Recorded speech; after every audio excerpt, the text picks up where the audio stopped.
Olha para cima hoje à noite. Toda estrela que você enxerga está contando a mesma mentira para você. Elas parecem próximas, agrupadas, como luzes de uma cidade vista do alto de um morro. E a mais perto de todas, o sistema de Alpha Centauri está a apenas 4 anos-luz. 4. Parece quase do lado. Parece que dava para ir. Mas eu vou te contar uma coisa que quase ninguém te conta.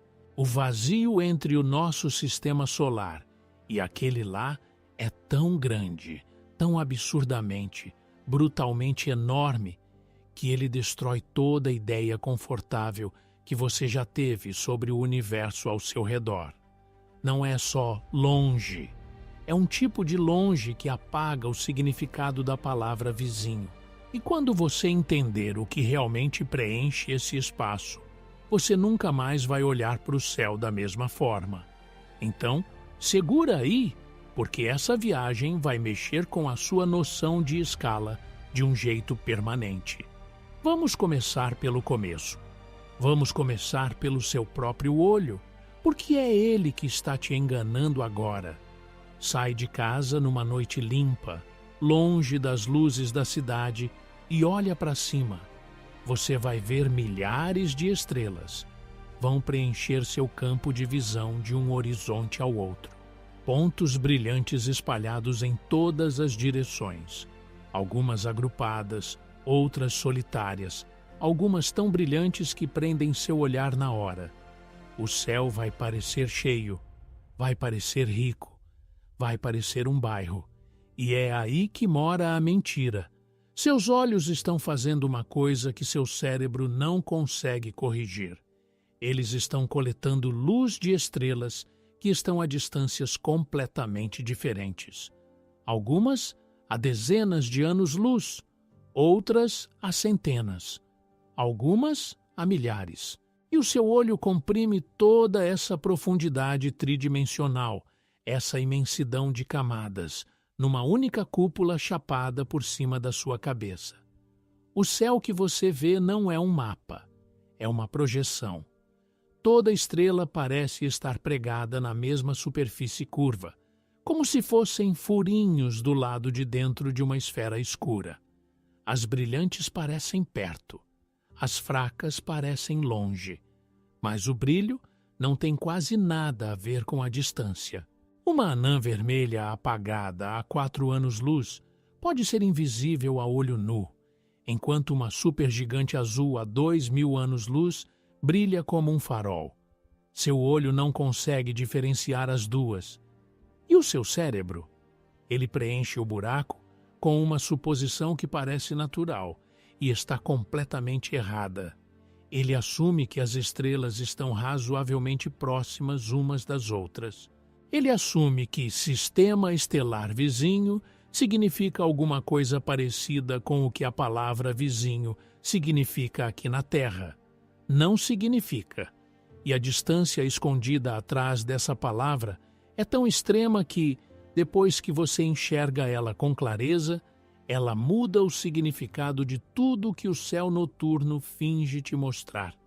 Vamos começar pela mais próxima de todas. E aqui já tem a primeira surpresa. A estrela mais próxima nem é uma estrela. É um sistema triplo. 3 estrelas presas pela gravidade umas das outras. As duas principais, Alpha Centauri A e B, orbitam uma a outra mais ou menos a cada 80 anos. E tem uma terceira, pequenininha, uma anã vermelha chamada Próxima Centauri, que fica vagando muito mais longe, fazendo uma órbita gigantesca que leva mais de 500.000 anos para completar uma volta. Próxima Centauri é a estrela individual mais próxima do nosso Sol. A distância? 4,24 anos-luz. 4,24. Fala em voz alta. Soa administrável, né? Até soa perto. Os astrônomos chamam de o sistema estelar mais próximo, e essa linguagem reforça a sensação. Mais próximo, como se fosse virar a esquina. Todo artigo de ciência sobre exoplanetas joga esse número de forma casual. como se fosse uma quantidade conhecida e mais ou menos confortável. 4 anos-luz, logo ali. Mas deixa eu te mostrar o que esse número realmente significa. 1 ano-luz é a distância que a luz percorre em 1 ano. E a luz é rápida. Rápida de um jeito que o seu cérebro não consegue sentir. Ela viaja a cerca de 300 mil quilômetros por segundo. Não por hora, por segundo. Em um único segundo, um raio de luz dá quase 8 voltas na Terra. Em 8 minutos, ele sai do Sol e chega aqui no seu rosto. Em 5 horas e meia, ele passa por Plutão. Essa é a velocidade da luz. A coisa mais rápida que existe no universo, segundo tudo que a física já confirmou. E essa luz, viajando nessa velocidade impossível de imaginar, leva 1 ano inteiro para cruzar um único ano-luz. Agora, multiplica isso por 4,37, que é a distância até o par central de Alfa Centauri. A distância entre o nosso sistema solar e aquele sistema é de aproximadamente 41 trilhões de quilômetros. 41 trilhões. 4, 1 e 12 zeros atrás. E aqui está o problema. Esse não é um número que o cérebro humano consegue sentir. Você consegue escrever, consegue falar, mas não consegue experimentar. Sua mente não tem nenhuma estrutura para processar uma quantidade dessas, porque nada no ambiente onde a mente humana evoluiu exigiu isso. Pensa nos seus ancestrais. Eles precisavam julgar distâncias, atravessando um rio, uma planície, um vale. A coisa mais longe que qualquer humano antigo precisou estimar era o horizonte, a poucos quilômetros. 40 trilhões de quilômetros não é uma extensão dessa habilidade. É uma categoria completamente diferente. É uma distância tão grande que as palavras usadas para descrever ela viram enfeite. Elas param de carregar informação e viram só um espaço reservado para algo que o cérebro silenciosamente se recusa a calcular. E é exatamente nessa recusa que a mentira se instala. Quando você ouve 4 anos-luz e sente uma leve sensação de distância, seu cérebro está fazendo o que ele sempre faz com números grandes. Ele comprime, ele arredonda, ele arquiva o número na pasta longe, mas finito, e segue a vida. É o mesmo processo que te deixa aceitar de boa que o Sol está a 150 milhões de quilômetros ou que a Via Láctea tem 400 bilhões de estrelas. Pensa em dinheiro. R$1 milhão e R$1 bilhão moram na mesma pasta mental. Muito dinheiro. Mesmo que 1 bilhão seja 1000 vezes maior que 1 milhão. Da mesma forma, 4 anos-luz e 400 anos-luz moram na mesma pasta. Longe pra caramba no espaço. Mesmo que um seja 100 vezes o outro. E essa compressão não é preguiça. É um mecanismo de sobrevivência. Seu cérebro não foi feito para operar em escala cósmica. Ele foi feito para te manter vivo num ambiente medido em passos, em comprimentos de braço, em distância de arremesso. Quando ele bate de frente com um número como 40 trilhões de quilômetros, ele faz a única coisa que pode fazer. Encolhe o número até virar algo emocionalmente administrável e segue em frente. É esse encolhimento que faz o céu noturno parecer um bairro. E é isso que faz a distância entre sistemas solares parecer um problema e não uma parede. Então, vamos fazer diferente. Vamos parar de só saber o número e tentar sentir ele. Esquece os números crus por um segundo. Pensa em algo que você já entende. Viagem espacial de verdade, do jeito que os humanos realmente fizeram. O objeto mais distante que a humanidade já lançou é a Voyager 1. Lançada em 1977, ela passou por Júpiter, por Saturno, terminou a missão dela e simplesmente continuou. está se afastando da Terra desde então, a uns 61 mil quilômetros por hora. Isso é rápido. É umas 50 vezes a velocidade de uma bala. A Voyager 1 cruza mais de 1,5 milhão de quilômetros todo santo dia. E aqui vem um dado que vai te dar um nó na cabeça. Em novembro de 2026, a Voyager 1 vai atingir um marco histórico. Ela vai estar a exatamente um dia-luz da Terra. Quase 50 anos voando, sem parar, na velocidade mais alta que já demos a um objeto. E o resultado disso é um dia-luz. A luz cruza essa distância em 24 horas. A Voyager levou meio século. Agora segura essa. O sistema de Alpha Centauri está a mais de 1.500 dias-luz de distância. Para e pensa nisso. A Voyager 1, o objeto mais rápido e mais distante que a humanidade já mandou para o vazio, passou 50 anos para alcançar uma distância que representa mais ou menos 1/1600 da viagem até a estrela mais próxima. Se a Voyager estivesse apontada para Alpha Centauri, e ela não está, ela chegaria lá em aproximadamente 75 mil anos. 75 mil anos. Isso é mais tempo do que os humanos modernos existem como espécie. É mais longo que toda civilização, todo império, toda língua escrita, toda revolução tecnológica da história humana. Tudo somado.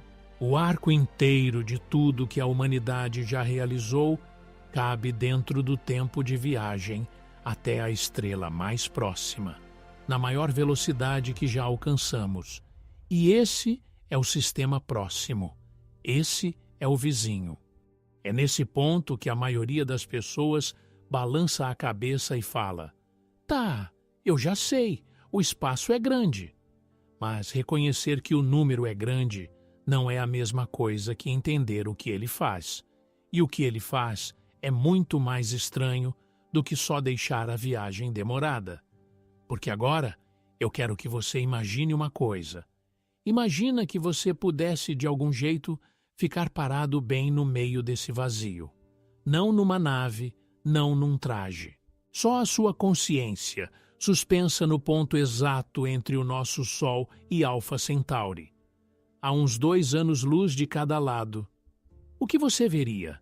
Você veria estrelas. As mesmas estrelas que você vê da Terra, organizadas quase nas mesmas constelações.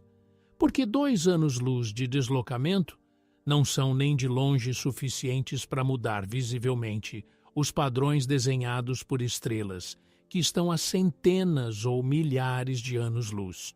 O céu pareceria praticamente idêntico ao céu que você já conhece, mas o Sol não dominaria mais esse céu. Desse ponto, no meio do caminho, o nosso Sol apareceria como apenas mais uma das estrelas brilhantes lá em cima, conspícuo no brilho, mas idêntico em tipo a qualquer outro pontinho de luz. Só um ponto, sem nada que revelasse que um sistema planetário inteiro orbita em volta dele. Alpha Centauri apareceria igualmente brilhante na direção oposta, igualmente sem detalhe, igualmente silencioso sobre os mundos que pode conter.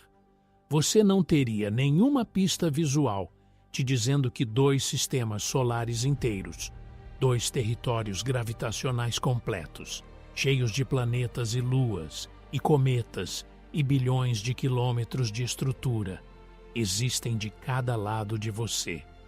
Nenhuma nuvem de poeira brilharia na direção deles. Nenhuma faixa de luz indicaria onde a matéria se adensa em algo significativo. Você flutuaria numa escuridão perfeita, interrompida só por aqueles mesmos pontinhos antigos de luz estelar que parecem iguais de quase qualquer lugar da galáxia. O vazio não te daria nenhum sinal de que você está entre alguma coisa. Pareceria exatamente igual a estar em lugar nenhum. E é aqui que tudo muda. Porque tem uma coisa que quase todo mundo entende errado. Estrelas não são destinos. Quando você olha para Alpha Centauri no céu, você vê um ponto de luz. Seu cérebro registra como uma coisa, um objeto único, um lugar para onde, em princípio, você poderia ir. Mas Alpha Centauri não é um ponto, é um sistema. São 3 estrelas com seus próprios territórios gravitacionais, seus próprios planetas em potencial, suas próprias zonas de influência que se estendem por bilhões de quilômetros. E o nosso Sol é a mesma coisa. Ele não é um pontinho num mapa. Ele é o centro de um domínio gravitacional gigantesco que se estende muito além dos planetas. E aqui é onde a história fica realmente assustadora, porque eu aposto que você acha que conhece o tamanho do sistema solar. E você não conhece. Pensa naquele diagrama da escola. Um Sol brilhante no centro. Uma sequência de planetas orbitando para fora. Mercúrio, Vênus, Terra, Marte, Júpiter, Saturno, Urano, Netuno. Tudo arrumadinho em faixas concêntricas, como uma pista de corrida cósmica. A imagem é organizada, contida e fundamentalmente enganosa. Porque quando aquele diagrama acaba, quando o último planeta some e os rótulos do livro param, o sistema solar não acaba. Ele continua. E continua tão longe além do último planeta, que os próprios planetas viram uma nota de rodapé quase irrelevante na história completa do que um sistema solar realmente é. Netuno, o planeta mais externo, orbita o Sol a uma distância média de cerca de 30 unidades astronômicas.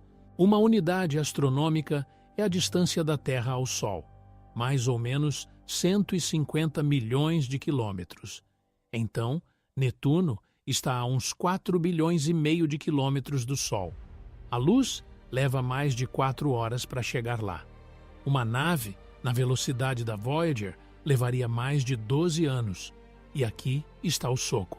Toda essa zona planetária, de Mercúrio lá no aperto interno, até a órbita gelada de Netuno. Tudo que você vê nos diagramas, tudo que você pensa quando ouve as palavras Sistema Solar, representa menos de 0,1% do território de verdade. Vamos para fora.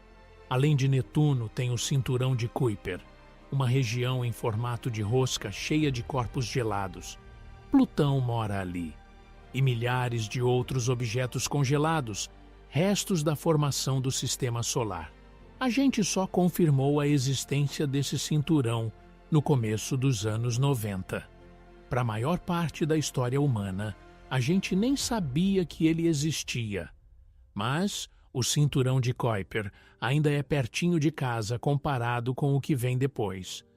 Passando dele, tem o disco disperso, com objetos em órbitas malucas e alongadas. Sedna, um dos objetos mais distantes que a gente conhece, viaja numa órbita que o leva de 76 unidades astronômicas no ponto mais próximo até quase 900 unidades astronômicas no ponto mais distante.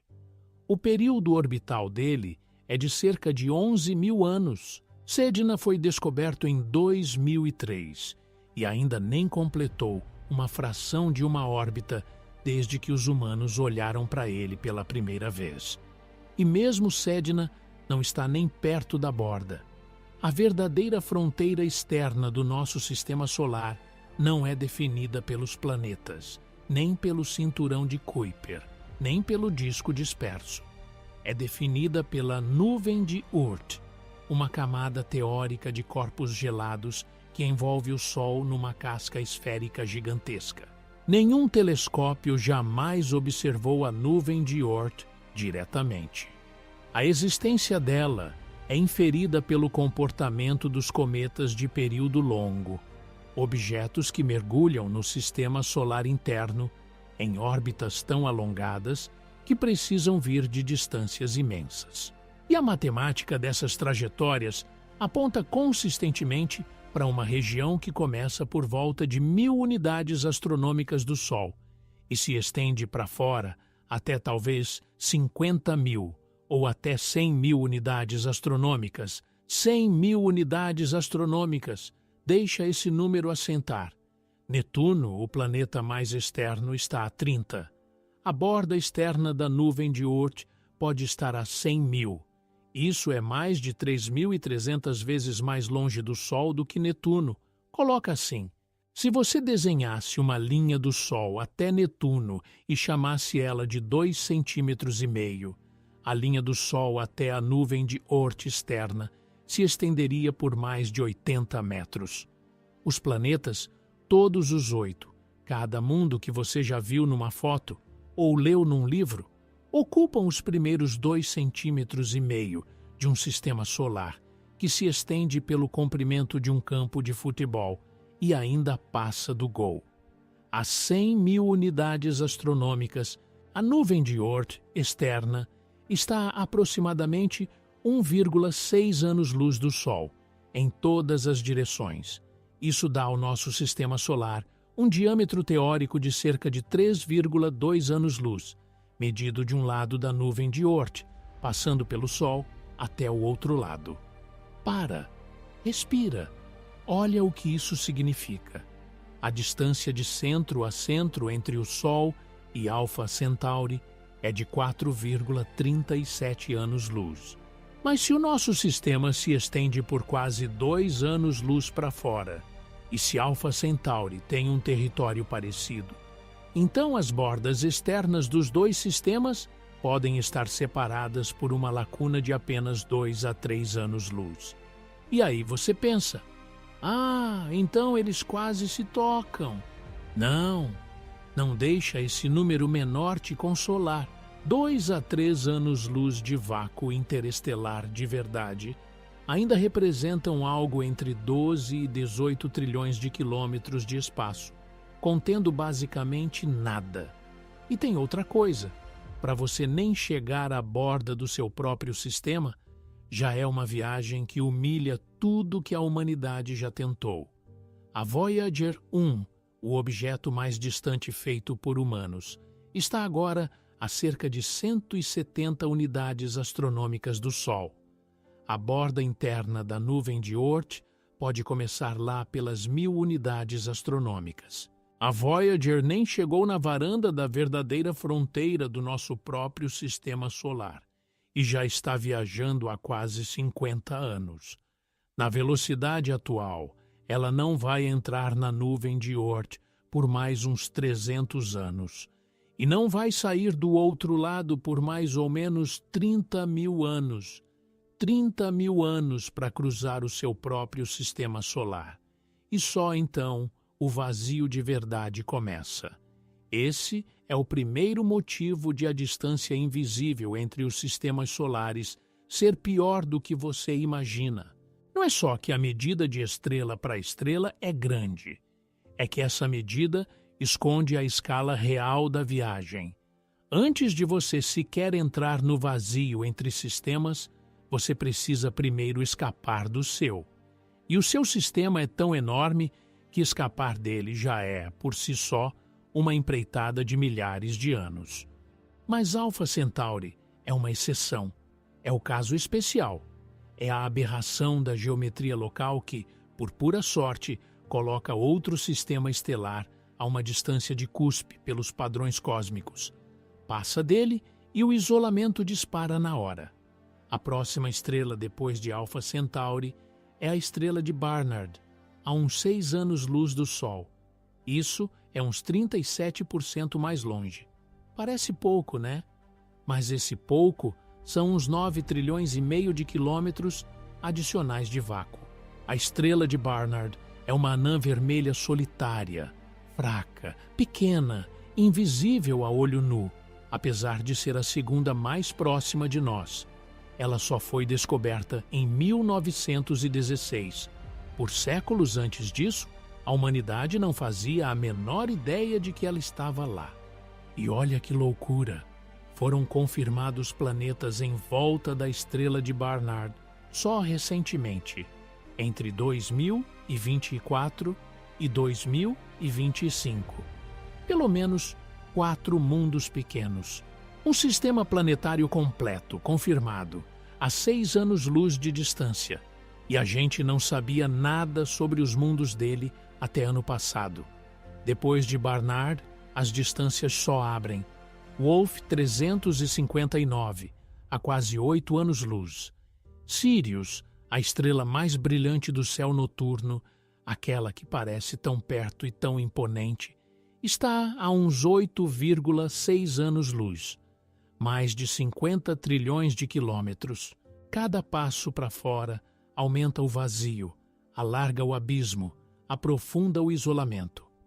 Dentro de 10 anos-luz do nosso Sol, sabe quantos sistemas estelares conhecidos existem? Mais ou menos 12. 12. Numa esfera de espaço de 10 anos-luz de raio, um volume que engloba mais de 4.000 anos-luz cúbicos, você encontra umas 12 a 15 vizinhas estelares. Isso não é uma comunidade. É um espalhamento tão fino que cada sistema fica sozinho no seu próprio oceano de vácuo. Coloca assim. Se você colocasse uma bolinha de gude no centro de um campo de futebol para representar o nosso Sol e escalasse tudo proporcionalmente, o sistema estelar mais próximo seria outra bolinha de gude, sentada num campo de futebol completamente diferente, numa cidade completamente diferente. E entre esses dois campos, entre essas duas bolinhas, não teria nada. Nenhuma outra bolinha, nenhuma estrutura, nenhum ponto de referência. Só chão vazio se estendendo em todas as direções, mais longe do que você consegue enxergar. E aqui tem uma coisa que quase ninguém para pensar. Essas estrelas todas não estão organizadas numa superfície plana. O céu noturno faz parecer que sim. Você vê estrelas espalhadas numa cúpula bidimensional e seu cérebro assume, sem perceber, que elas estão numa camada fininha, como cidades polvilhadas num plano chato. Mas o volume estelar local não é plano, é uma esfera. Esses sistemas estão espalhados em 3 dimensões, acima e abaixo do plano da galáxia, além de cruzados por ele.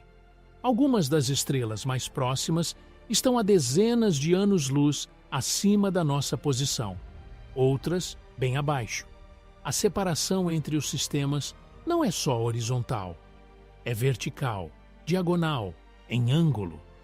2 estrelas que parecem juntinhas no céu noturno, projetadas no mesmo pedaço de escuridão, podem, na verdade, estar separadas por distâncias enormes em profundidade.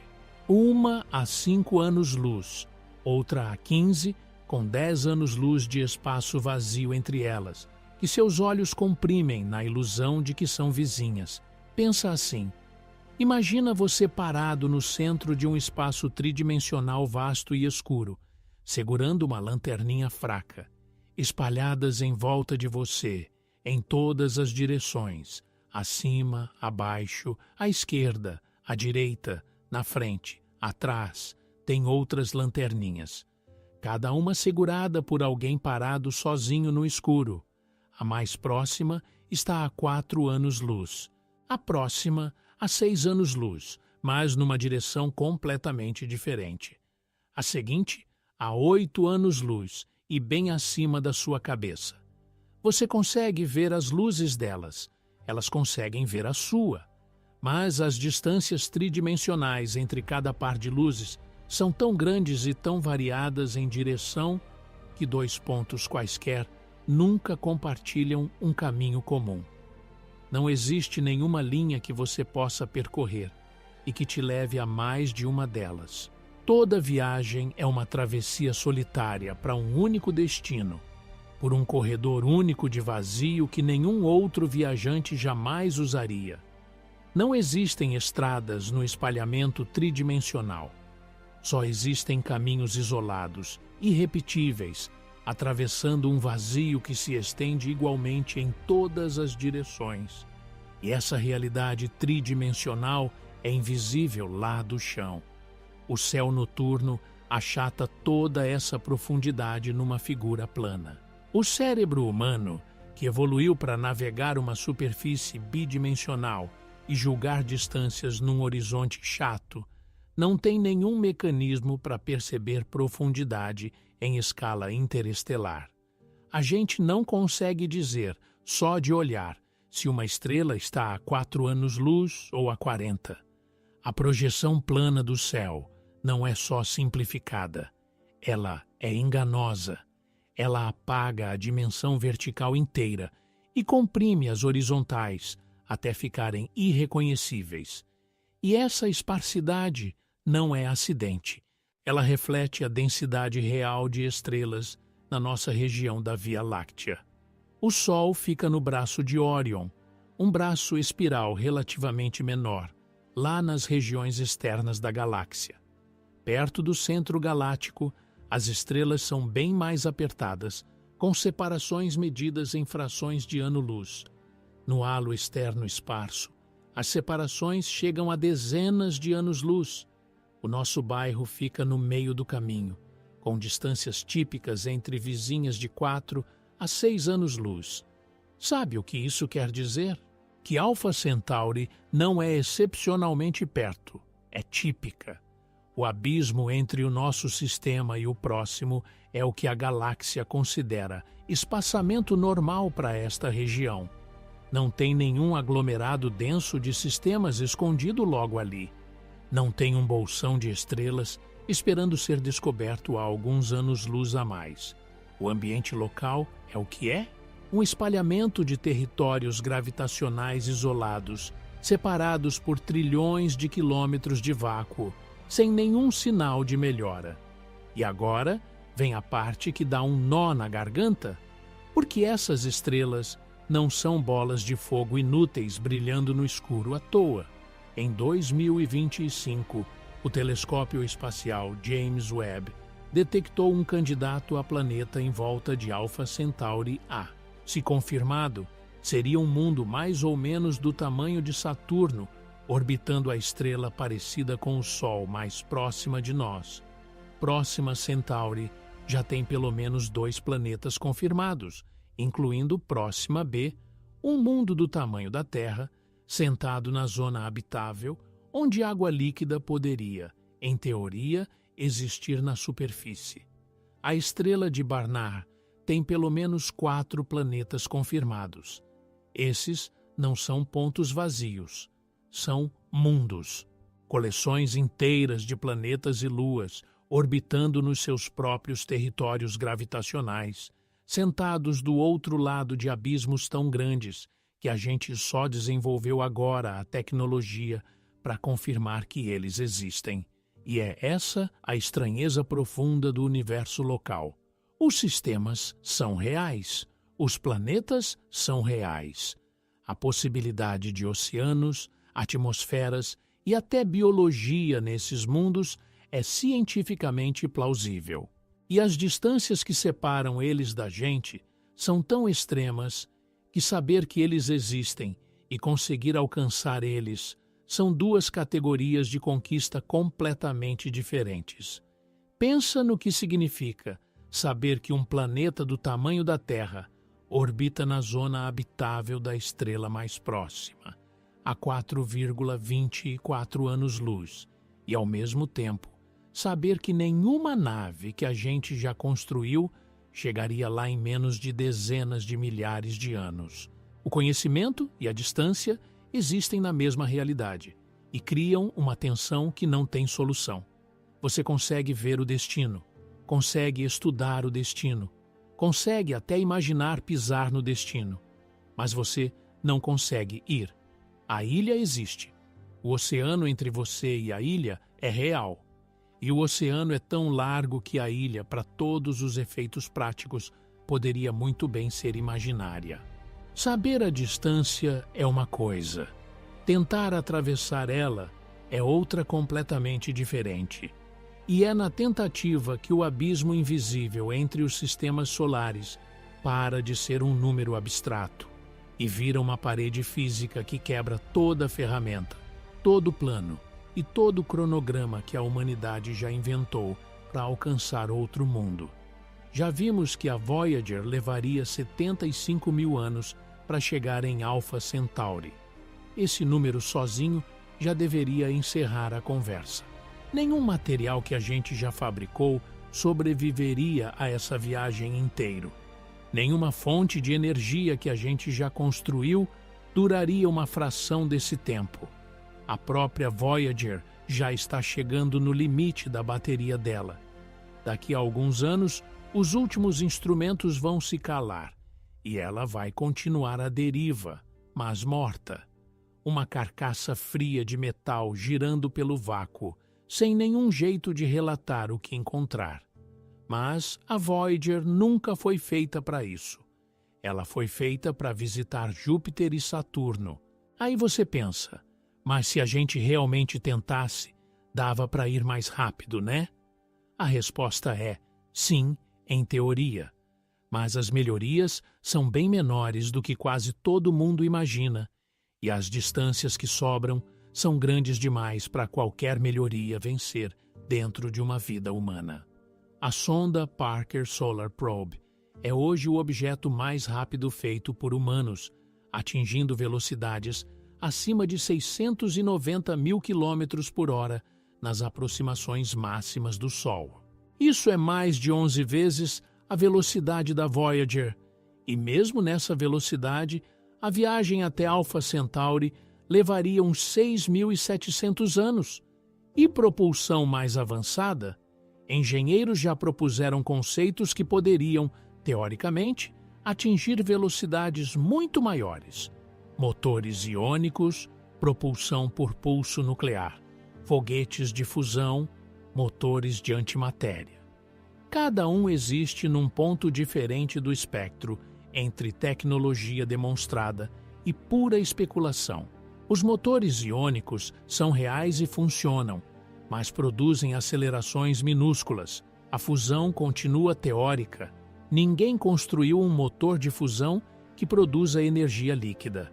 A antimatéria está ainda mais longe. Produzir antimatéria em quantidade útil exige mais energia do que qualquer civilização na Terra gera hoje, e armazenar ela sem aniquilação é um problema sem solução. Mas vamos ser generosos. Suponha que a humanidade resolva um desses problemas e construa uma nave capaz de atingir 1% da velocidade da luz.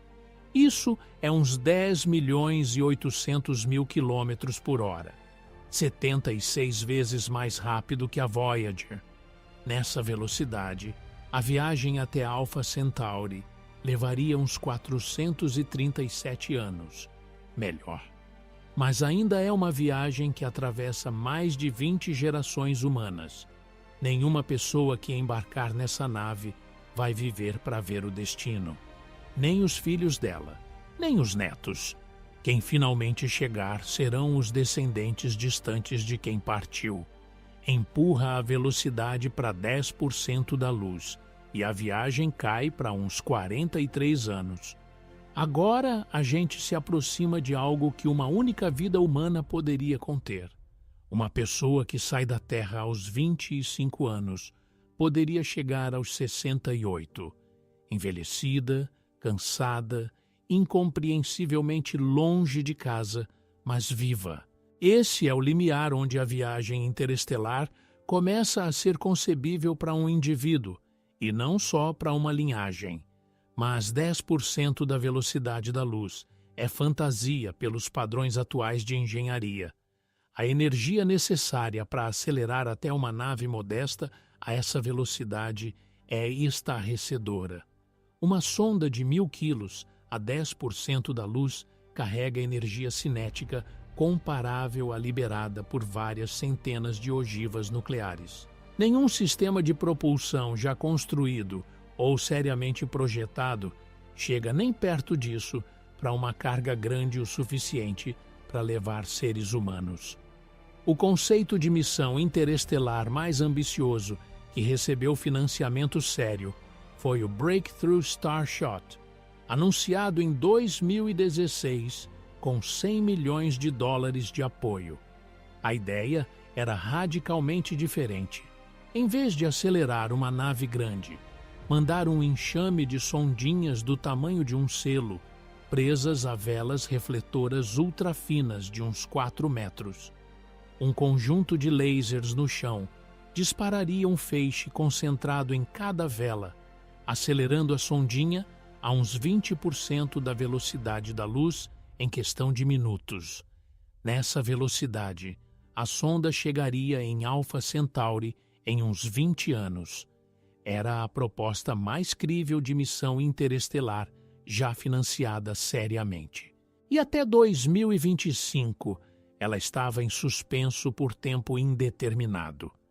Dos 100 milhões de dólares prometidos, só uns 4,5 milhões tinham sido de fato gastos. Os desafios de engenharia se mostraram imensos. O conjunto de lasers precisaria entregar uns 100 gigawatts de potência focados numa vela menor que um carro por vários minutos, sem vaporizar a vela. E mesmo que o Starshot tivesse dado certo, ele não levaria um ser humano. Levaria uma câmera do tamanho de um chip, num sobrevoo tão rápido que o encontro inteiro com o sistema de Alpha Centauri duraria poucas horas. Um vislumbre, não uma visita, mas o fracasso dos nossos conceitos mais ambiciosos em oferecer mais do que um vislumbre revela uma coisa mais profunda sobre o vazio. O problema não é só a gente não ter velocidade.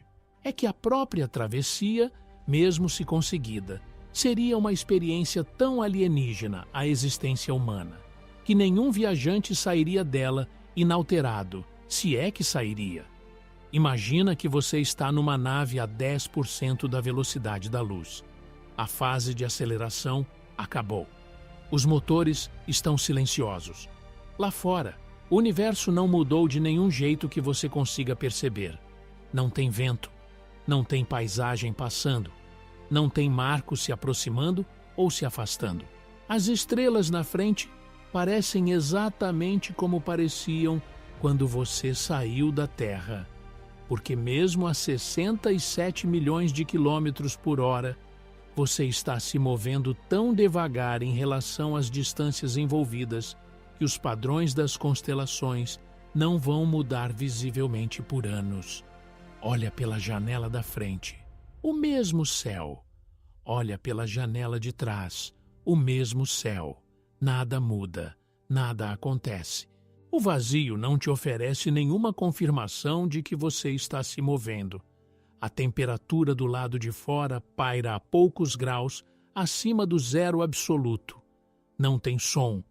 Som precisa de um meio para viajar, e o espaço entre os sistemas solares é um vácuo tão completo que o conceito de som deixa de se aplicar, e a radiação é implacável.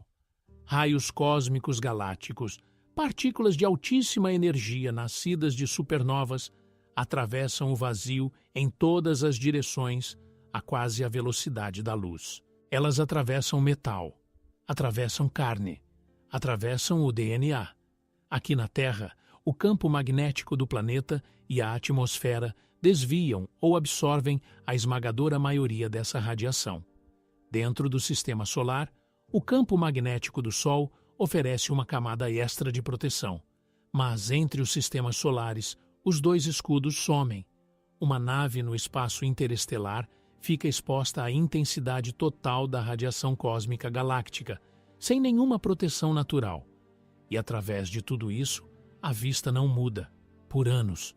A mente humana precisa de novidade, de estímulo, da sensação de que o tempo está produzindo mudança. O vazio entre os sistemas não oferece nada disso. Um tripulante que olha pela janela no primeiro dia e olha de novo 10 anos depois, vê as mesmas estrelas nas mesmas posições. A estrela de destino ficou marginalmente mais brilhante. A estrela de casa, marginalmente mais apagada. Essa é a mudança total visível depois de uma década de viagem. O peso psicológico dessa mesmice é difícil de exagerar. Submarinistas em missões de 6 meses debaixo d'água relatam um estresse mental enorme só da monotonia de um ambiente que não muda. Pesquisadores na Antártica que passam meses no escuro descrevem depressão, declínio cognitivo, conflito interpessoal, tudo disparado pela mesmice do entorno. Uma travessia interestelar imporia essa mesma monotonia por décadas, sem licença para descer em terra, sem reabastecimento, sem visitas, sem rostos novos, sem horizonte e sem saída. Agora deixa a viagem totalmente de lado. Suponha que você não precise mandar uma nave. Suponha que você só precise mandar uma mensagem. Com certeza, comunicar pelo vazio deveria ser mais simples, né? A luz se move na velocidade máxima que o universo permite. Um sinal de rádio mirado em Alpha Centauri sai da Terra e chega lá em mais ou menos 4,37 anos. Sem combustível, sem nave para construir. Só fótons cruzando o vácuo na maior velocidade possível. 4,37 anos para uma única frase chegar no sistema mais próximo. E mais 4,37 anos para a resposta voltar. Um tempo mínimo de comunicação de ida e volta de quase 9 anos. Manda uma pergunta hoje. Recebe a resposta em 2035, no melhor cenário. Isso não é uma conversa. Não é nem uma correspondência. É uma mensagem na garrafa jogada num oceano onde as correntes levam quase uma década para completar um ciclo. E esse é o melhor caso. O sistema mais próximo. Para Sirius, a ida e volta passa de 17 anos.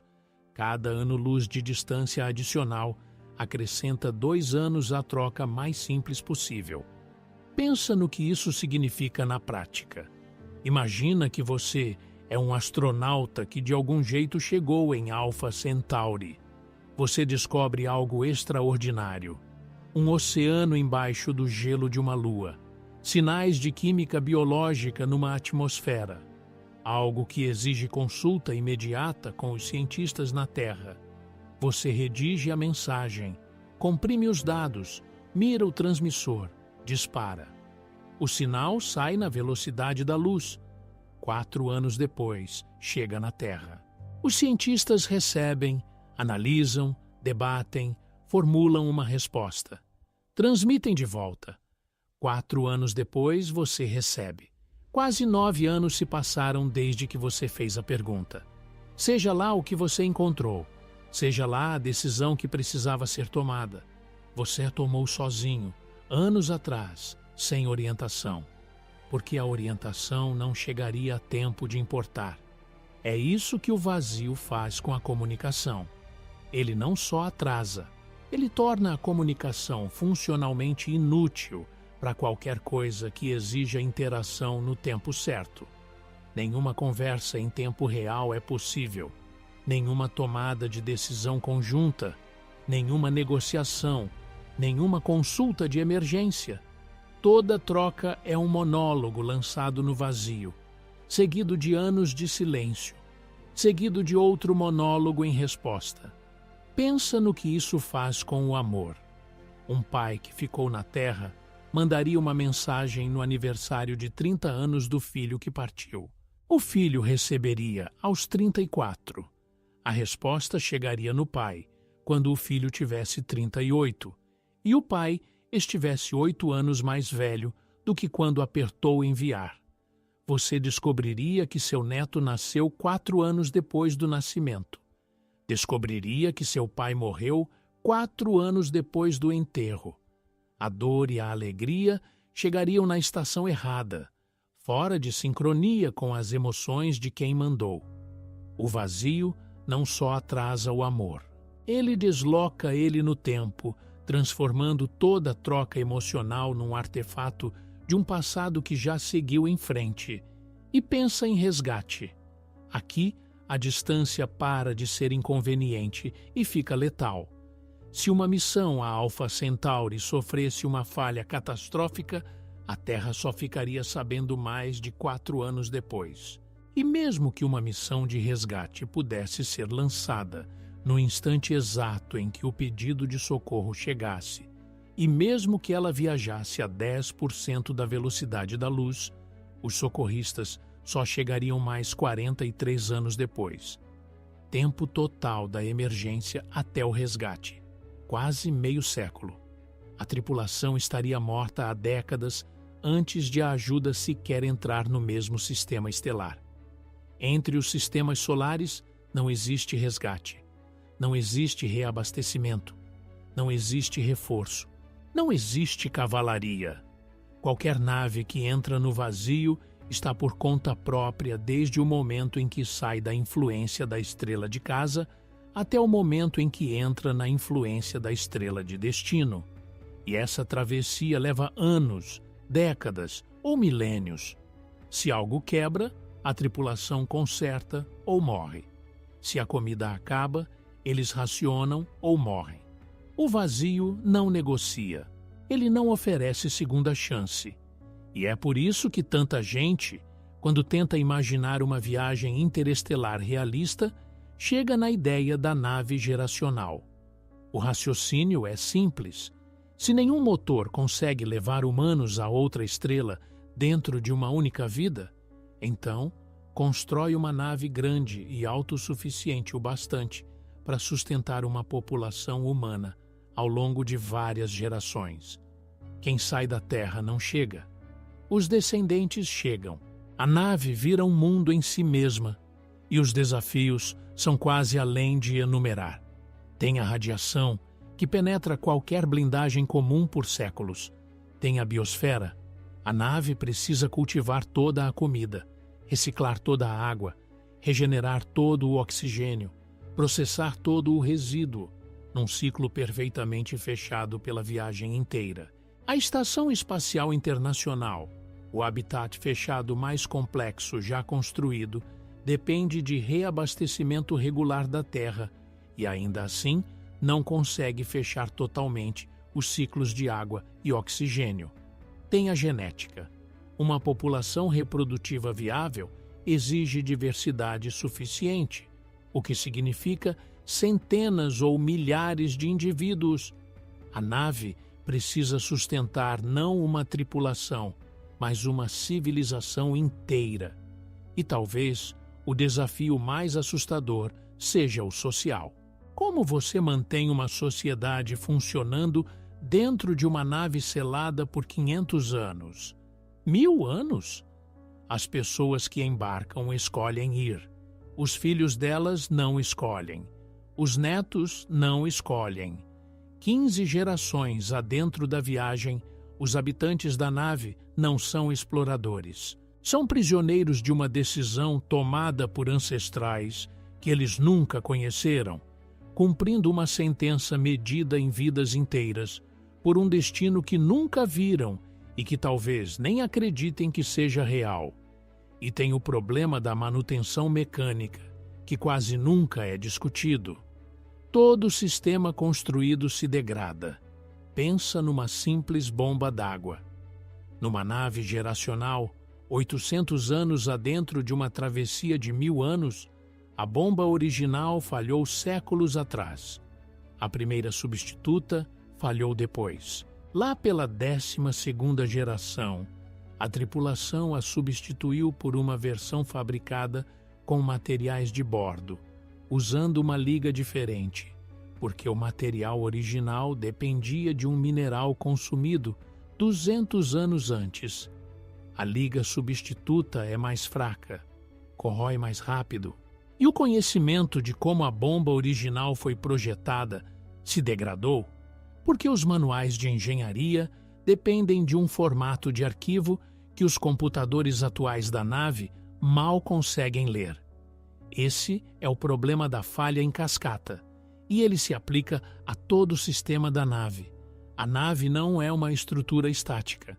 É uma máquina viva que precisa ser continuamente reconstruída de dentro pelos próprios habitantes, usando só os recursos finitos que ela carrega, por mais tempo do que qualquer máquina já operou na história humana. Não existe fora. Ela é a única fábrica, a única mina, a única universidade, o único hospital, a única biblioteca que os habitantes vão conhecer. Quando algo quebra que ninguém a bordo sabe consertar, fica quebrado. A nave geracional não é um plano, é um experimento mental. É o que você alcança quando aceita que o vazio não pode ser cruzado depressa. E pergunta o que seria necessário para cruzar ele devagar. E a resposta é mais do que qualquer tecnologia, qualquer sociedade e qualquer instituição humana jamais demonstrou ser capaz de entregar. O vazio não resiste só à velocidade, ele resiste à paciência, resiste à resistência, resiste a toda estratégia que os humanos já imaginaram. E aqui chega o choque mais profundo. Não é o que o vazio faz com a nossa tecnologia, é o que o vazio revela sobre a estrutura do universo em que a gente vive. A emptiness entre os sistemas solares não é um problema. Ela é a arquitetura. Ela não é a exceção de como o cosmos local é organizado. Ela é a regra. Pensa no volume de espaço dentro de 20 anos-luz do Sol. Ele contém umas 100 estrelas conhecidas, organizadas em talvez 70 ou 80 sistemas. Agora, calcula o volume. Uma esfera de 20 anos-luz de raio contém uns 33.500 anos-luz cúbicos. 100 estrelas em 33.500 anos-luz cúbicos.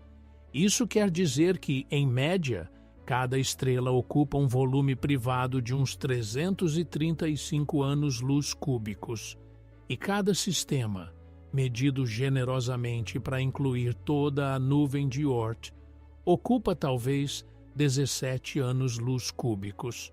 Isso significa que cada sistema preenche mais ou menos 5% da fatia de espaço que cabe a ele. Os outros 95% são vazio. O universo local não é uma rede de sistemas estelares com espaço entre eles. É um vazio imenso, quase sem nenhum traço, com sistemas estelares encravados nele, como grãos de poeira suspensos numa catedral. O vazio é a catedral. A poeira é incidental. As estrelas são as interrupções. E esse vazio nem sempre existiu. O Sol não nasceu sozinho. Ele nasceu numa multidão. Há cerca de 4 bilhões e 600 milhões de anos, uma nuvem molecular gigantesca colapsou e se fragmentou em centenas ou milhares de estrelas. O Sol foi uma delas. Ele nasceu ao lado de irmãs, talvez 2.000, talvez mais, apertadas num aglomerado onde as distâncias entre os sistemas recém-nascidos eram medidas não em anos-luz, mas em frações de ano-luz. Por uma breve janela de tempo cósmico, o Sol teve vizinhos de verdade. Mas essa janela fechou. As nuvens moleculares não seguram os filhos. As mesmas forças gravitacionais que formaram o aglomerado começaram a dissolvê-lo. Ao longo de centenas de milhões de anos, o berço apertado se dispersou.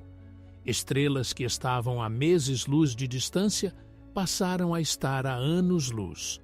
As irmãs se espalharam pelo braço de Órion, depois pelo disco mais amplo da galáxia. Hoje, 4 bilhões e 600 milhões de anos depois, as irmãs de nascimento do Sol são irreconhecíveis, espalhadas por milhares de anos-luz, misturadas à população geral de estrelas. A família em que o Sol nasceu foi desmontada pelo tempo e pela gravidade e jogada aos ventos da galáxia.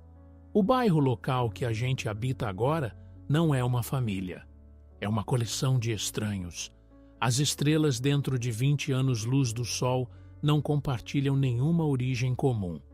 Elas nasceram em nuvens diferentes, em épocas diferentes, em regiões diferentes da galáxia. O Sol está cercado não por parentes, mas por passantes. E o vazio entre eles não é uma lacuna em algo que deveria estar inteiro.